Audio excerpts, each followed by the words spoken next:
မေမျိုးအတွေးခေါ်ပညာရဲ့ philosophy department မှာ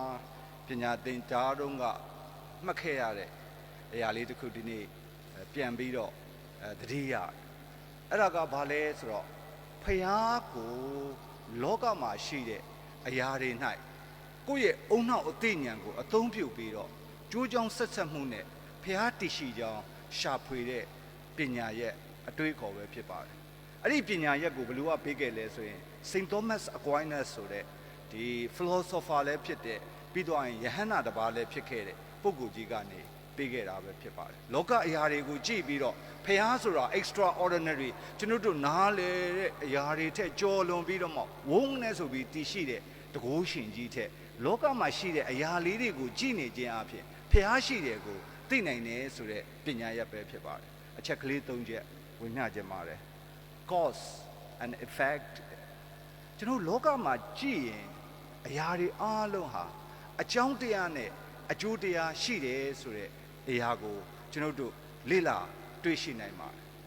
ဒီအရာတစ်ခုလုပ်လိုက်ရင်ဒီအရာရဲ့တံပြန်ဟာအကျိုးသက်ရောက်မှုရှိတယ်ဥမာလေးတစ်ခုဆိုလို့ရှိရင်ကျွန်တော်တို့ငရုတ်သီးအရန်စားတယ်အဲ့ငရုတ်သီးရဲ့ဖြစ်ရခြင်းရဲ့အကျိုးဆက်ကဘာဖြစ်မလဲကျွန်တော်တို့ဝင်းပူတယ်ဆိုတော့အကြောင်းတရားနဲ့အကျိုးတရားဆိုတာဒီလောကကိုသေချာကြည့်လိုက်လို့ရှိရင်ကျွန်တော်တို့အရာအားလုံး၌အကြောင်းနဲ့အကျိုးဆက်ဆက်နေတာကိုတွေ့ရတဲ့အခါမှာ and cause အကြောင်းတရားမဟုတ်တဲ့အကြောင်းတရားဟာဖျားဖြစ်တယ်ဆိုတဲ့အကြောင်းအရာလေးဖြစ်ပါတယ်ဒါလေးကိုပို့ပြီးနားလည်အောင်နောက်တစ်ဆင့် Saint Thomas Aquinas ကဘာနဲ့ရှင်းလဲဆိုရင် unmoved mover prime mover လို့ခေါ်တဲ့ပထမဦးဆုံးရွှေ့လျားတဲ့အရာဟာဖျားဖြစ်တယ်ဆိုတဲ့အရာလေးကိုဖော်ပြပါတယ်ဥမာလေးတစ်ခုဆိုရင်ယထာတွဲကြီးတွဲမှာအနောက်မှာရှိတဲ့အတွဲတွေအားလုံးဟာအတွဲတွေဖြစ်တော်ညာလည်းပဲအရှိဆုံးကယထာတွဲကဆွဲပေးမှကျန်တဲ့အတွဲတွေဟာအလုတ်လုတ်တယ်ဆိုတာကိုကျွန်တော်တို့တွေ့ရှိရပါတယ် unmoved mover ယထာတွဲရဲ့ခေါင်းတွဲကိုဘလူဆွဲလဲဆိုရင်ဘလူမှမဆွဲပါဘူးသို့တော်ညာလည်းပဲဒီယထာခေါင်းတွဲဟာကျန်တဲ့ယထာအတွဲတွေအားလုံးကိုဆွဲနိုင်တဲ့အရာတစ်ခုဖြစ်တယ်ဆိုတာကိုတွေ့ရှိရဒါကြောင့်မလို့လောကမှာရှိတဲ့အရာတွေဟာအမြဲတမ်းပြောင်းလဲနေတဲ့အခါမှာမပြောင်းလဲဘဲနဲ့တည်ရှိနေတဲ့အမှန်တရားတစ်ခုတည်းကျွန်တော်တို့ကိုစပြီးအစပြုတဲ့ unmoved mover ဖြစ်တယ်ဆိုတာကိုတွေ့ရှိရပါတယ်ဒီ unmoved mover လို့ခေါ်တဲ့သူ့ဘာသာသူတည်ရှိပြီးအရာအားလုံးကိုဥဆောင်လမ်းညွှန်တဲ့ပုဂ္ဂိုလ်ဒီဖျားဖြစ်တယ်ဆိုတဲ့တတိယတစ်ချက်ကတော့ဘာလဲဆိုရင်လောကမှာရှိတဲ့အရာတွေအားလုံးဟာတဦးတစ်ယောက်ကလှုပ်ဆောင်မှအရာဝတ္ထုတစ်ခုခုကလှုပ်ဆောင်မှတည်ရှိခြင်းပြောင်းလဲခြင်းဖြစ်တယ်ဆိုတာကိုတွေ့ရှိရဥမာလေးတစ်ခုဆိုရင်ကျွန်တော်တို့ဖျားစင်ပေါ်မှာရှိတဲ့ဖျားပန်းအိုးတွေဒီတိုင်းသူ့ဘာသူဖြစ်လာတာမဟုတ်ပါဘူးတယောက်ယောက်ကလာပြီးအလှဆင်ထားတာဖြစ်ပါဒါကြောင့်မလို့တစ်ခါမှကျွန်တော်ဘာသာသူတွေကိုဝေမျှဘူးတယ်တစ်ခါကြာရင်လို့ကျွန်တော်တို့ဖျားเจ้าလာတဲ့အခါမှာဖျားပန်းလှလိုက်တာလို့ပဲစဉ်းစားပြီးပြန်သွားလေးရှိတယ်လို့တကယ်တော့အဲ့ဖျားပန်းလှအောင်ပြင်ပေးတဲ့ sister တွေလူငယ်တွေရဲ့စိတ်ရင်းစေတနာကိုကျွန်တော်တို့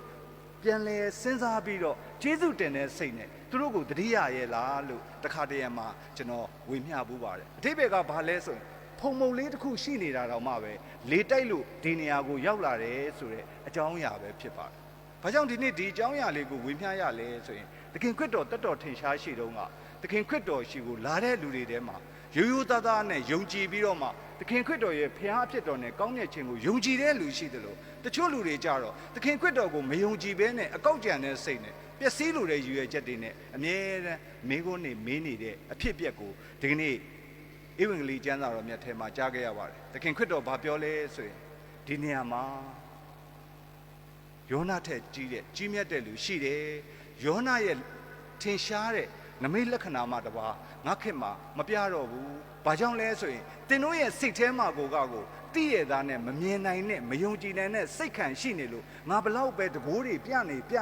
မင်းတို့ရဲ့အတွင်းထဲမှာလက်ခံနိုင်တဲ့အရာမရှိတဲ့အတွက်မြင်ရမှာမဟုတ်ဘူးလို့ဒီကနေ့ဧဝံဂေလိကျမ်းစာတော်မြတ်ထဲမှာကြားနာခဲ့ရတာဖြစ်ပါတယ်ခရစ်သခင်၌ချစ်ခင်လေးစားပါတော့ဘာသူတမမေဆွေပေါင်းတို့တက်တည်အနေနဲ့ကတော့ဒီကနေ့ပထမကျမ်းစာမှာကြားခဲ့ရတယ်လို့ပဲနိနေမြို့ကလူတွေဟာဖျားသခင်နဲ့ဝေးကွာတဲ့အခါမှာယောနအပြင်ဖျားသခင်ဆင်လွတ်တဲ့အခါမှာဒီလူသားတစ်ယောက်ရဲ့စကားကိုယုံကြည်နဲ့နားထောင်တတ်ပြီးတော့ ရက်ပေါင်း40ညပေါင်း40လုံးလုံးအကျင့်တရားပြောင်းလဲပြီးဆူတောင်းခြင်းချိုးချန့်ခြင်းတွေပြုလုပ်တဲ့အခါမှာနေနေပြည်မြို့သားတွေဟာဘုရားသခင်ရဲ့အမျက်တော်ကလွတ်မြောက်တယ်ဆိုတဲ့အကြောင်းအရာလေးကိုကြားပါတယ်ခရစ်တုသခင်၌ချစ်ခင်လေးစားပါတော့ဘာသူဓမ္မမိတ်ဆွေပေါင်းတို့ဘုရားဆိုတာဟာဒီလောကမှာအမှန်တကယ်ပဲရှိပါတယ်ဟိုးကျွန်တော်တို့သေပြီးမှအဝေးကြီးမိုးကောင်းငယ်မှာရှိတဲ့ဘုရားမဟုတ်ပါဘူးကျွန်တော်တို့ရဲ့နှလုံးသားထဲမှာကျွန်တော်တို့ရဲ့နီးစပ်တဲ့လူတွေကြားထဲမှာပဲရှိတော်မူတဲ့ဘုရားကိုဒီကနေ့နှုတ်ကပတ်တော်အပြင်တူတကွထောက်ရွှေနဲ့လေးနဲ့စွာနဲ့ဒီဝါရင်းကာလလေးမှာရှာဖွေရအောင်လို့အားလုံးကိုဖိတ်ခေါ်လိုက်ပါတယ်ကျွန်တော်တို့ဦးစီကိုဘုရားကောင်းကြီးပေးပါ